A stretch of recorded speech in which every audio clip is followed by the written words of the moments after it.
Negara Brunei Darussalam mencatatkan satu lagi kes import baharu jangkitan COVID-19 hari ini. Kementerian Kesihatan dalam siaran akhbarnya mengenai perkembangan terkini situasi jangkitan COVID-19 di negara ini memaklumkan jumlah keseluruhan menjadikan 260 kes. Kes 260 seorang lelaki berumur 42 tahun yang tiba di negara ini dari Manila pada 16 Jun 2021 dan tidak mempunyai sebarang tanda-tanda jangkitan.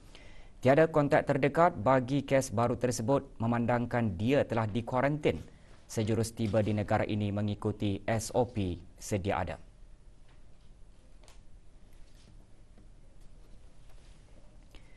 Sementara itu, 2 kes sembuh hari ini dengan 9 kes aktif masih dirawat di Pusat Pengasingan Kebangsaan.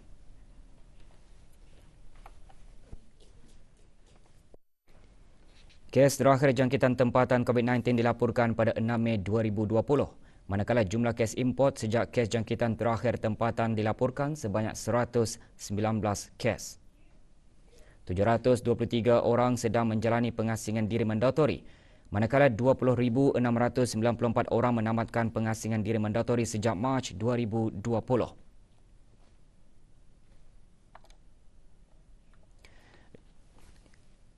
...272 ujian virus SARS-CoV-2 telah dilaksanakan menjadikan jumlah keseluruhan ujian makmal dijalankan sejak Januari 2020 kepada 140,399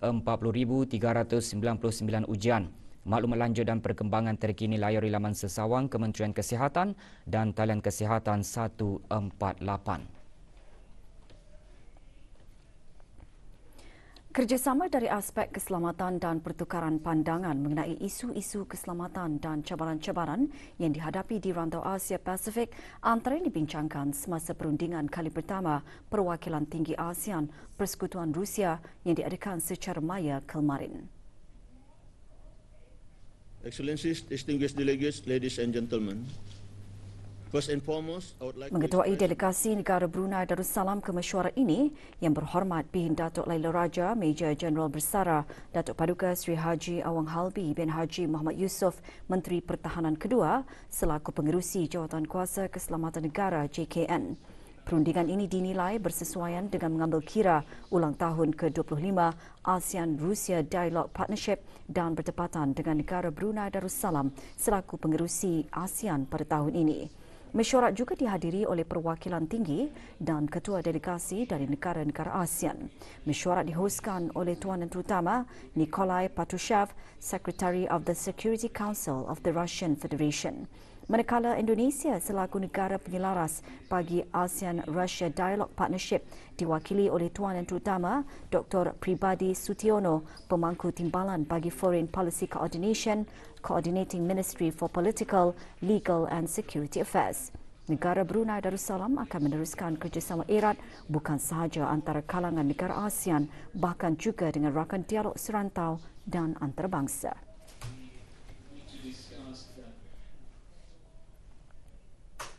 Jabatan Perkhidmatan Awam JPA mengadakan majlis membaca surah Yasin dan bertahlil khusus bagi ayahanda dan bonda ke bawah Duli Maha Mulia Paduka Seri Baginda Sultan dan Yang di-Pertuan Negara Brunei Darussalam Almarhum Sultan Haji Umar Ali Saifuddin Saadul Khair Waddin, Almarhumah Duli Raja Isteri Pengiran Anak Damit dan bagi Paduka Ananda ke bawah Duli Maha Mulia Almarhum Duli Yang Teramat Mulia Paduka Seri Pengiran Muda Haji Abdul Azim.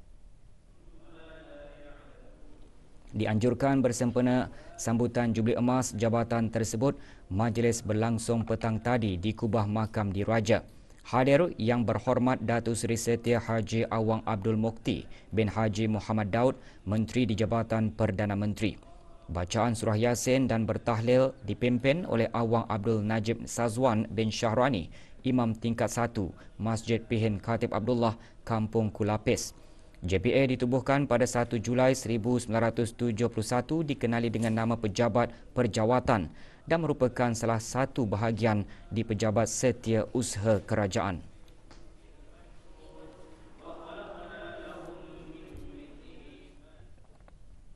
Dasar dan pembangunan tenaga yang boleh diperbaharui telah dikaji, diselidik dan diperdebatkan secara meluas ketika jangkaan global cuba menetapkan langkah dan menyelesaikan tenaga bersih.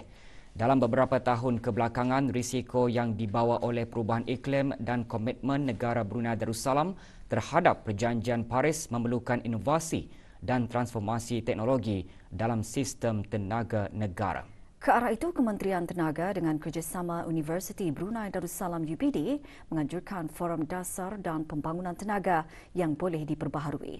Forum sempena persidangan dan pameran pertengahan tahun Brunei MICE 2021 dan sebahagian daripada Minggu Tema Tenaga atau Energy Theme Week berlangsung pagi tadi di Pusat Persidangan Antarabangsa Prakas. Hadir Datuk Seri Paduka Awang Haji Mat Satejo bin Sokiau, Timbalan Menteri Tenaga. Dalam ucap tama, Pengiran Haji Jamrawira bin Pengiran Haji Petra, Timbalan Setiausaha Tetap di Kementerian Tenaga, antara lain mengungsikan di bawah dasar dan Pelan Strategik Tenaga Negara, Kementerian Tenaga telah menetapkan sasaran sekurang-kurangnya 30% tenaga yang boleh diperbaharui dalam kapasiti tenaga suria menjelang tahun 2035. Jelasnya sebagai sebahagian dari peralihan tenaga global dan memenuhi keselamatan tenaga, ia memerlukan tenaga solar yang berlebihan dan penggunaan sumber-sumber karbon hidro yang semula jadi. Forum yang menghimpunkan para pakar industri dan ahli akademik antaranya membincangkan cadangan dasar ke arah mewujudkan masa depan yang lestari bagi rakyat negara Brunei Darussalam.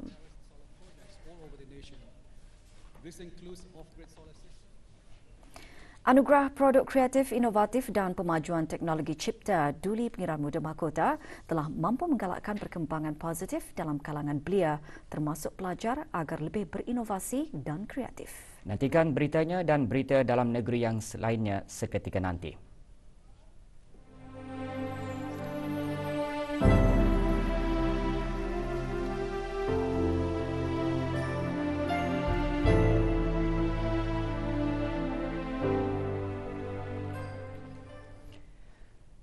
Menyampaikan ilmu pengetahuan mengenai hal ehwal agama kemasyarakatan dan isu-isu semasa serta hal ehwal keselamatan ke arah memelihara kemaslahatan masyarakat daerah Temburong merupakan tujuan bengkel sembahyang menggunakan kerusi diadakan anjuran Jabatan Daerah Temburong dengan kerjasama Jabatan Mufti Kerajaan. Bengkel berlangsung di kem latihan program khidmat bakti negara Kampung Batu Apoi, Temburong.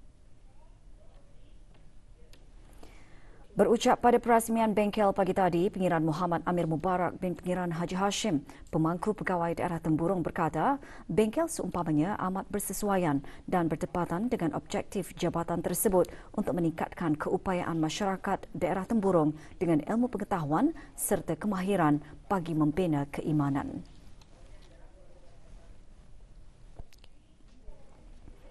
Petang tadi, para peserta bengkel menerima sijil disampaikan oleh Datuk Seri Setia, Dr. Haji Japar bin Haji Mat Dain alias Maidin, Timbalan Mufti Kerajaan.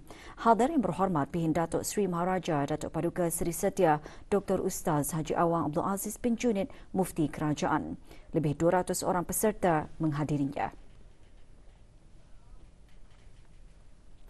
Manfaat untuk jika kita ada keujuran semada berdiri ataupun duduk ataupun sujud dalam sembahyang, maka kita dibolehkan untuk menggunakan kursi. Ia memberi pengetahuan itu lebih detail. Pasal diterangkannya satu persatu dan dibuatkan praktikal. Itu membuat diri itu fahamkan pergerakan itu tidak semestinya sama, bah. Ikut keadaan sakit seseorang lah.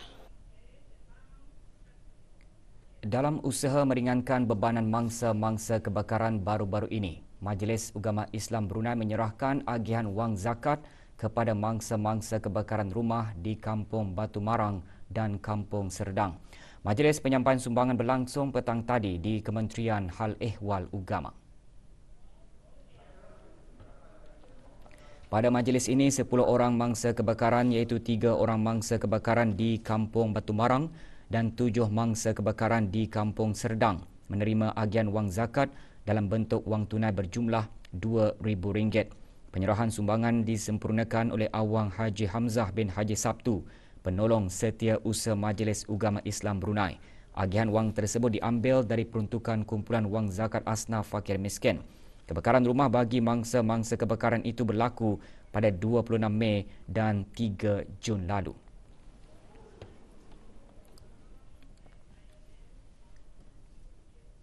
Belia selaku pejuang dakwah perlu memahami tujuan hidup yang jelas sebagai hamba dan khalifah Allah. Sebagai manusia yang memiliki kemuliaan dari sebaik-baik ciptaan Allah, umat Islam perlu menjaga identiti tersebut dengan berdakwah kerana dengan berdakwah sebenarnya mengajak kepada kebaikan.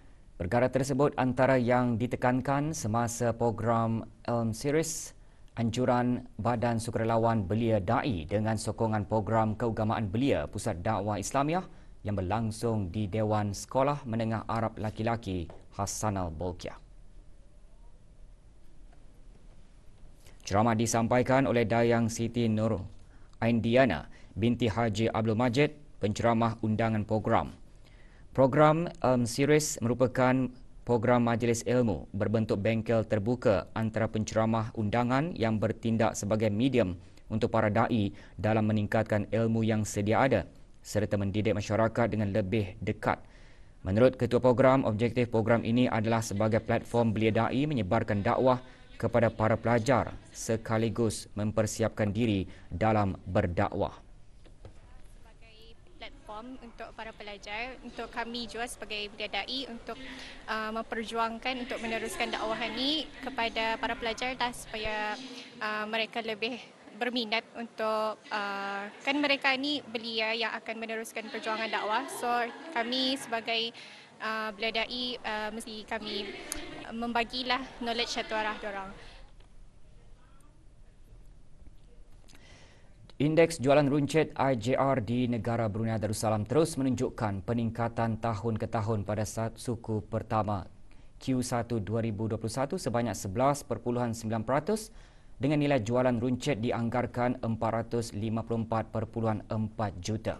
Manakala indeks perkhidmatan makanan dan minuman IPM dan M juga meningkat sebanyak 11.6% berbanding Q1 2020 dengan nilai hasil jualan dianggarkan 94.7 juta. Bagi jualan runcit, semua aktiviti runcit menunjukkan peningkatan jualan didorong oleh jualan jam tangan dan barang kemas yang meningkat 62.2%, diikuti jualan tekstil, pakaian dan kasut 52.0%, jualan perkakas, cat dan kaca 24.7%, peralatan elektrik, pencahayaan isi rumah 22.6% dan jualan di gedung serbaneka 12.6%.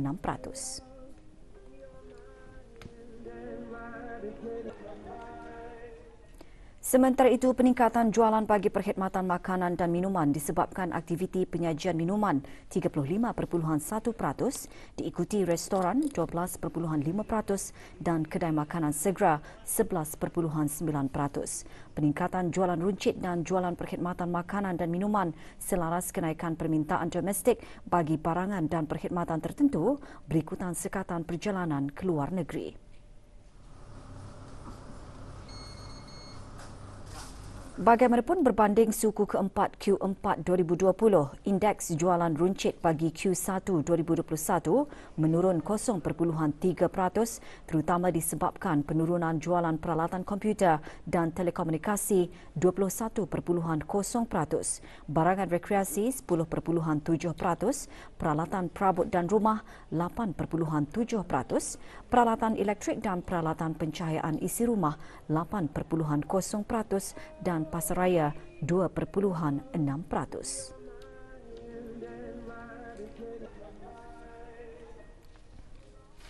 Bagi indeks perkhidmatan makanan dan minuman mencatatkan penurunan 1.6% pada Q1 2021 berbanding Q4 2020 disebabkan penurunan hasil jualan restoran 2.6%, aktiviti penyajian minuman 2.1% dan kedai makanan segera 0.3%. IJR dan IPM dan M merupakan petunjuk awal prestasi ekonomi bagi kedua-dua aktiviti dan gambaran bagi trend perbelanjaan pengguna di negara ini bagi setiap suku tahunan. Laporan penuh kedua-dua aktiviti boleh didapati melalui laman sesawang JPES di www.deps.gov.pn.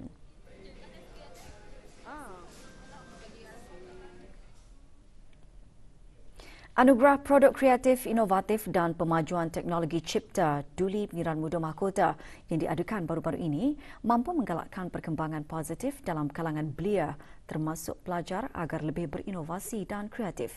Ini terbukti apabila sekumpulan pelajar tahun 8 Sekolah Menengah Rimba mengetengahkan idea School Gizmo Watch atau jam tangan pintar yang dapat membantu pihak sekolah dalam pengurusan sistem pembelajaran dan pengajaran dengan lebih teratur. Pada Anugerah Cipta Duli Pengiran Muda Mahkota 2021, projek School Gizmo Watch mendapat tempat ketiga bagi kategori Smart Junior Competition. Idea School Gizmo Watch diilhamkan oleh 3 pelajar tahun 8, Dayang Nur Sabrina binti Skandar, Awang Muhammad Haziq bin Haji Musa dan Awang Adib bin Roslan.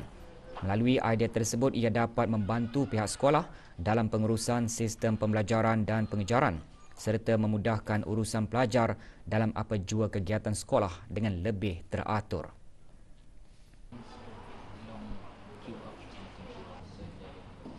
Basically, it works just like a smartwatch, normal smartwatch, tapi kami ada tambah features-featuresnya lah. Cuba try cari problems yang Tani face lah arah school. So kami cari the solutions. So that's the start lah. Projek School Gizmo Watch atau jam tangan pintar ini memiliki 6 fungsi yang akan membantu segala kegiatan sekolah dengan lebih mudah, cepat dan berkesan. Dengan memanfaatkan teknologi terkini, maklumat berkaitan aktiviti pelajar juga akan direkodkan secara automatik. Number 1, time arrived. With this smartwatch, students can just scan their attendance and all will be marked.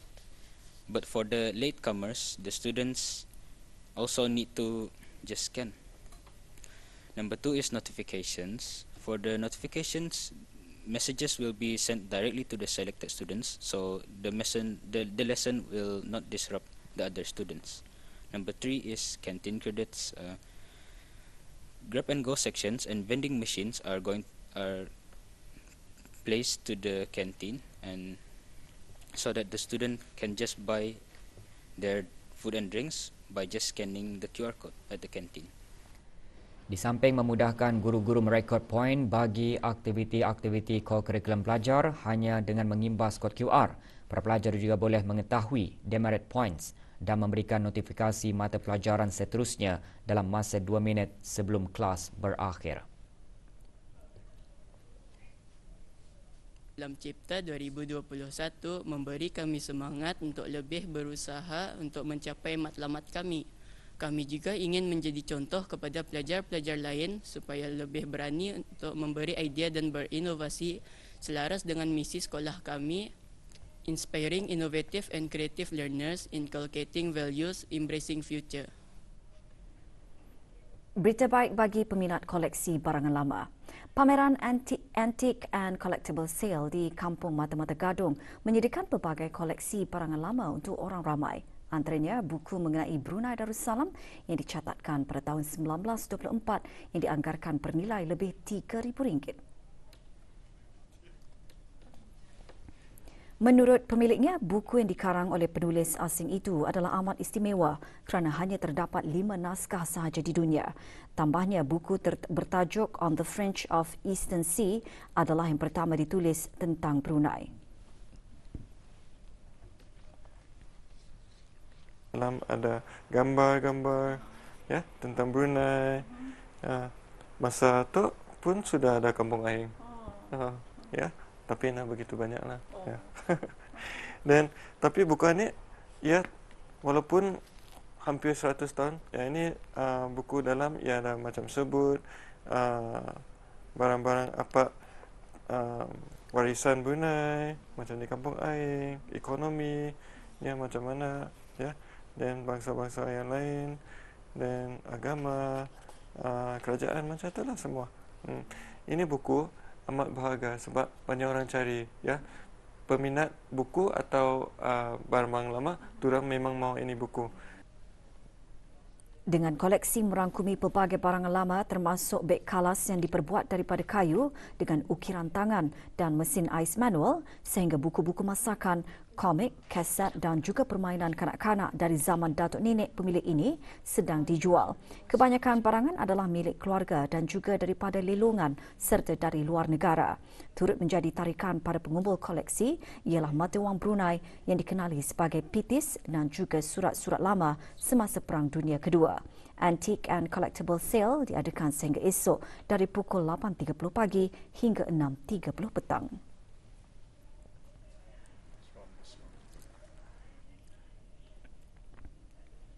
Seorang lelaki warga negara Indonesia dijatuhi hukuman 8 bulan penjara dan 3 kali sebatan atas kesalahan di bawah bab 15-1 Akta Imigresen Penggal 17. Arif Yanto, 40 tahun, bilangan pasport U849358 didapati bersalah kerana tinggal di negara ini setelah PAS lawatan mansuh selama 3,355 hari. Perkembangan Liga Futsal Brunei 2021. MS ABDB mengukuhkan kedudukan selaku pendahulu kumpulan B susulan kemenangan dalam pertemuan menentang PAS semalam. Perlawanan berlangsung di Dewan Serbaguna Kompleks Sukan Negara Hassanal Bolkiah, Brakas. MS ABDB jersey merah hitam menang 4-2 ke atas PAS. Dengan kemenangan itu, MS ABDB menduduki kumpulan B dengan 9 mata selaku pendahulu.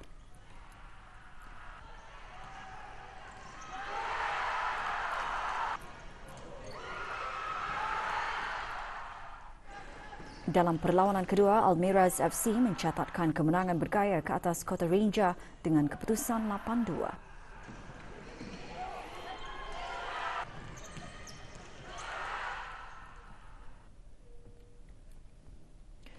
Pasukan Kolej Perdagangan dan Teknologi Kosmopolitan mengutip 3 mata penuh selepas menundukkan pasukan Kolej Micronet Antarabangsa dalam perlawanan bola sepak Universiti Brunei Darussalam 2021 antara institusi-institusi pengajian tinggi. Perlawanan berlangsung petang kemarin di Kompleks Sukan UBD Tunku. Pada pertemuan ini, pasukan Kolej Perdagangan dan Teknologi Kosmopolitan menang dengan keputusan 2-0. Kedua-dua gol dijaringkan pada minit ke-28 dan 47. Meskipun kedua-dua pasukan saling berbalas serangan, namun kedudukan 2-0 kekal sehingga ke whistle penamat.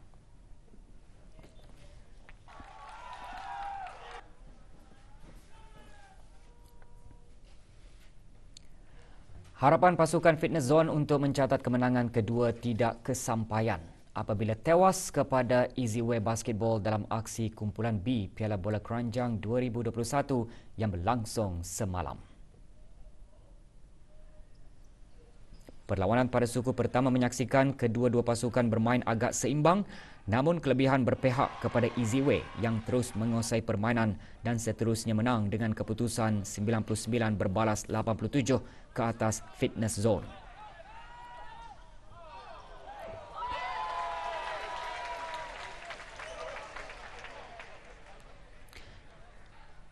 Dalam satu lagi perlawanan kumpulan C, pasukan Filipino Bowlers Club mencatat kemenangan pertama menewaskan pasukan CBA dengan keputusan 92 berbalas 79.